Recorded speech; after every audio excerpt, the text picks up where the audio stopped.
In 1994, at the age of 89, Medzmama wanted to go back to her birthplace, Trebizond, Turkey. This was a great opportunity for me to learn firsthand of the events and places of her childhood, a tragic history to be sure. So, Sarkis, Kathy, Alice, Beth and I hopped on a plane with Medzmama headed to Turkey.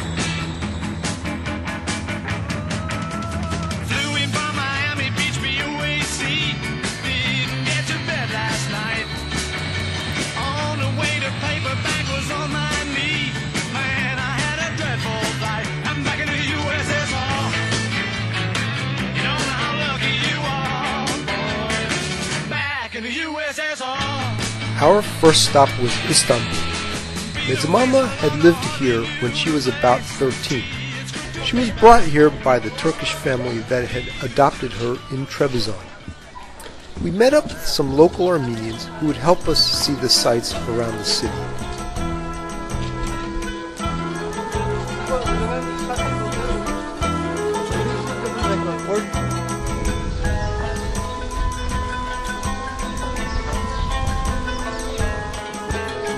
Medzmama ran away from the Turkish family and ended up living with an Armenian priest's family.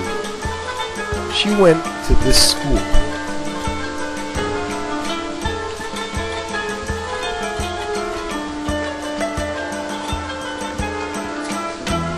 As we walked from the school and down the streets of Istanbul, I imagined her walking these streets as a young girl.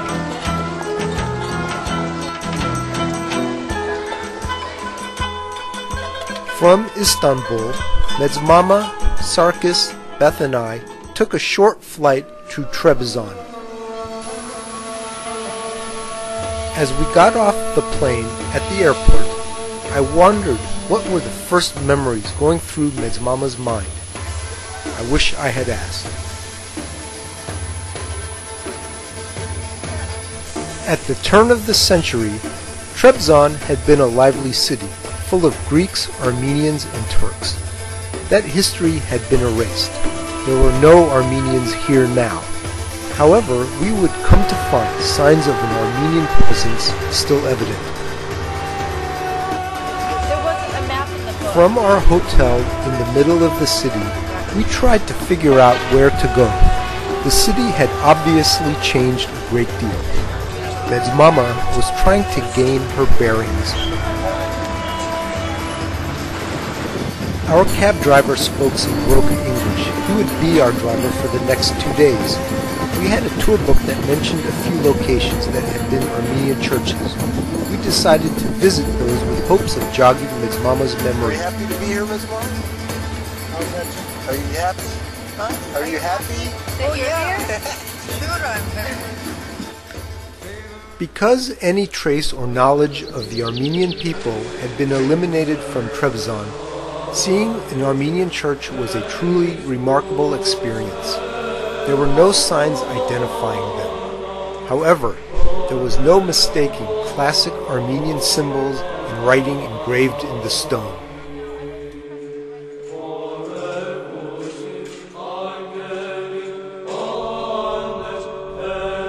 This one church, part of a 13th century Armenian monastery, hidden in the hills of Trebizond, was being used as a barn for storing hay.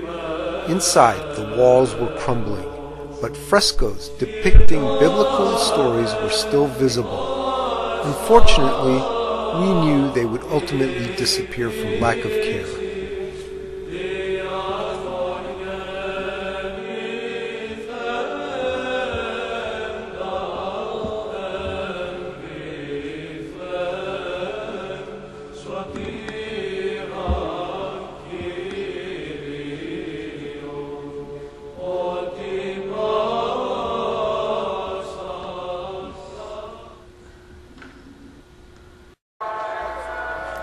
As we continued to explore the city, a public call to prayer went out. Perhaps it was the same when Medzmama lived here.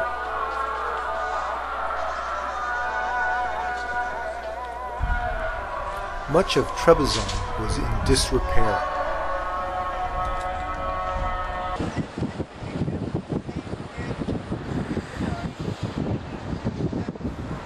one point, driving through the city, Medzmama remembered one of the streets. She told the driver to stop. She recognized the fountain. It was at the base of a property where her house had been. Okay, go ahead.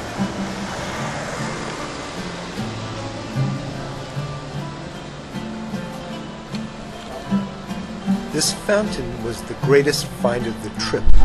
It was amazing that she had seen it.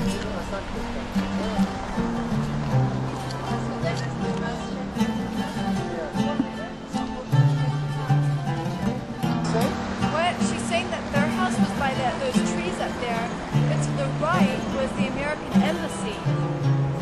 Yeah, so this must have been a very, very nice part of the chronicle. These are all the old walls. So you remember this fountain? Yeah. She remembers the fountain. This fountain? Yeah, this is the fountain. And down this drive. Was this here? Here, this wall? So there it was, her birthplace. As I looked around, I thought of her playing with her brothers and their friends. She would have had a great childhood. Instead, in 1915, she had to run. We drove to the outskirts of Trebizond. It was here that a Turkish couple had brought Medzmama. They had adopted her to care for their infant. This is the house where they lived. It is now being used as a school.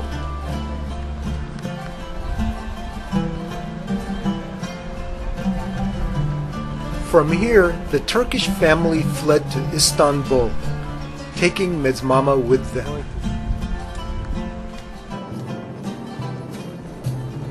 Our trip was coming to an end. Driving through the seaside of Trebizond, I realized that thousands of Armenians had walked this path and ultimately disappeared. Fortunately, Medzmama survived and built a legacy, her family. I feel very fortunate to have had this experience with her, to appreciate her more and appreciate the life we have today that much more.